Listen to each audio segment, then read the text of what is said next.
అయితే పూరి జగన్నాథ్ గారు డైరెక్టర్ అయిపోయాక, పెద్ద డైరెక్టర్ అయిపోయాక మిమ్మల్ని ఎప్పుడైనా షూటింగ్స్ కానీ లేదా పవన్ కళ్యాణ్ ఇలాంటి ఆర్టిస్టులతో ఎప్పుడైనా కల్పించారండి? మీరు వెళ్ళారా ఎప్పుడైనా షూటింగ్కి రమ్మన్నాడు ఒకసారి, వెళ్ళాను.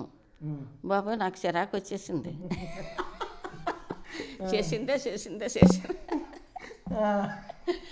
బాబు, ఎవరన్నా సినిమా గురించి బాగాలేదురా అంటారు కదా, వాళ్ళు ఎన్ని కష్టాలు పడతారో చేసిందే చేసుకుంటూ ఉంటారు. మీరు ఒక్క 10 రూపాయలు సినిమా చూసి లేదని వేస్తారు, బాగలేదని వేస్తారు. అమ్మ కష్టం చూడలేక నేను షూటింగ్కి రానన్నా. అది హీరోలను ఎవరన్నా కల్పించారా అంటున్నాను. కనిపిస్తారు అందరూ. ఇక్కడ రవితేజ పక్కనే ఉండేవాడు. తర్వాత పాటలు పాడే అతను ఎవరో అతను చచ్చిపోయాడు కదా, పాటలు పాడే అతను చక్రి ఉండేవాడు. బొక్కుపిల్లట్లనే అందరూ. ఎవరమ్మా జయసుధ మీ పైన ఉండేది. వీళ్ళందరూ కలిసేవారు, మొత్తంగా బాబు దగ్గర కలిసేవారు అందరూ వచ్చి. తర్వాత ఇక్కడ ఉన్నాడు కదా రాజుల కుర్రాడు సుబ్బరాజు వీళ్ళంతా కలిసి బాబా ఆఫీసులోకి వచ్చేవారు. పచ్చి పసుపు పట్టుకొని వెళ్ళేదాన్ని. పచ్చి పసుపు ఇష్టం అతను. పచ్చి పసుపు పులుసు పసుపు తెచ్చావమ్మట తెచ్చంటేనే ఈవేళ అందరినీ పిలుద్దామమ్మా పసుపు అని. అది అయితే నెయ్యి మరగబెట్టి గిన్నెతో పెట్టి పసుపు పులుసు వేస్తే అది ఏంటంటే చాలా బాగుంది. అది ఏంటంటే కదా పచ్చగా ఉంటాను కదా, అది శరీరానికి మంచిది, మేము తింటాం అది. అదే అడుగుతారు ఇప్పుడు నేను వెళ్తే ఆడు. ఊర్లో ఇక్కడ ఉన్నప్పుడండి, డైరెక్టర్ కాకముందు ఊర్లో సెలవు రోజుల్లో ఏం చేసేవారండి ఆయన? ఏమైనా సెలవులు ఉన్నప్పుడు, కాలేజ్ సెలవులు ఉన్నప్పుడు. సెలవులు అంటే ఈ ఊళ్ళో లేం కదా, అక్కడ ఇంటి దగ్గర అక్కడ ఇంటి దగ్గర నాకు సాయమే. ఇంటి దగ్గర సాయమే మొత్తం రోజు మొత్తం ఎక్కడికి వెళ్ళేవాడు కాదు. ఏ సాయంత్రం చేసో ఇప్పుడు బేసాల సుబ్బాన్ గారు తమ్ముడి దగ్గర ఈ సినిమా చేయడానికి వెళ్ళేవారు. అంతే. ఇల్లు శుభ్రం చేస్తాను, బట్టలు కొట్టేయడం, దుప్పట్లు తీసి బట్టల మిషన్లో పడేయడం, అవి మళ్ళీ పరిచేయడం, ఇదే పని. కట్ చేసి ఇచ్చేవాడు. కట్ చేసి ఇచ్చేసేవాడు. వంట వచ్చు. మీకు ఎప్పుడైనా వండి పెట్టారండి అక్కడ హైదరాబాద్లో? ఏం వండి పెట్టారు? ఏది బాగుందో మీకు నచ్చింది? ఏదో కూర వండేవాడు. పెళ్ళి అయిన దగ్గర నుంచి మాత్రం అలాగుండి మా కోడలకు వచ్చేది కాదు. ఆవిడకి నేరు. ఆయన బాగా ఏ కూర వండుతారండి? బాగా ఏ వంట చేస్తారు? అన్నీ చేస్తాడు. కాయగూరలే ఎక్కువ, మాంసం చేప పెద్ద ఇష్టం ఉండదు.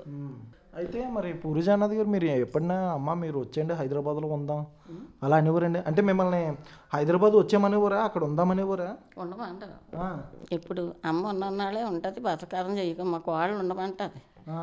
కోడలు మా కొడుకులు అంటే వాళ్ళే పర్వాలేదు, ఆడపిల్లలాగే ఉంటారు. ఈ నందూరు ఆవిడ కానీ నాకు ఈ 3 ఏళ్ళ నుంచి బాగాలేదమ్మా.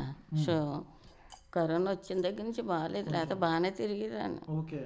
బాబే అక్కడ పంపించేయండి అమ్మనంటే కారులో వెళ్ళిపోయాం. బాబే వచ్చి బాగు చేయించాడు. సాయిని జాయిన్ చేసామన్నాడు పలానా హాస్పిటల్. నేను మాట్లాడాను. వాళ్ళిద్దరు భార్యాభర్తలు వచ్చి జాయిన్ చేసేసారు. 5 రోజుల తర్వాత వచ్చి ఆ డబ్బులు కట్టేసి అప్పుడు డాక్టర్ వాళ్ళు అందరూ వచ్చారు. డైరెక్టర్ అంటే మళ్ళీ వాళ్ళకి దిగదు హాస్పిటల్ అందరూ వచ్చి, మీ అమ్మగారు మా బాడీ చాలా మంచిదండి, 5 రోజులకే రికవర్ అయిపోయింది, చాలా మంచిదంటే. మా అమ్మ నానా కష్టాలు పడ్డదండి బాబు, ఆ కష్టాల్లోనూ ఈ శరీరం అలాగైపోయింది. 18 రోజుల నుంచి చేస్తున్నాం. 2 ఆడవాళ్ళకి అస్సలు వాళ్ళకి బాగున్నది కనిపించలేదు. మేము మీకు బాగుందని అంటే నవ్వుకున్నాడు. నవ్వుకొని మళ్ళీ కారులో వచ్చేసాం. వచ్చేటప్పుడు బాత్రూంలో పడిపోయాను.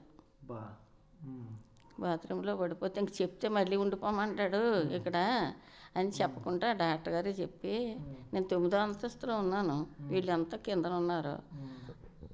డాక్టర్ గారికి పడిపోయానంటే బాత్రూంలో అంటే పడిపోయారా అన్నారు.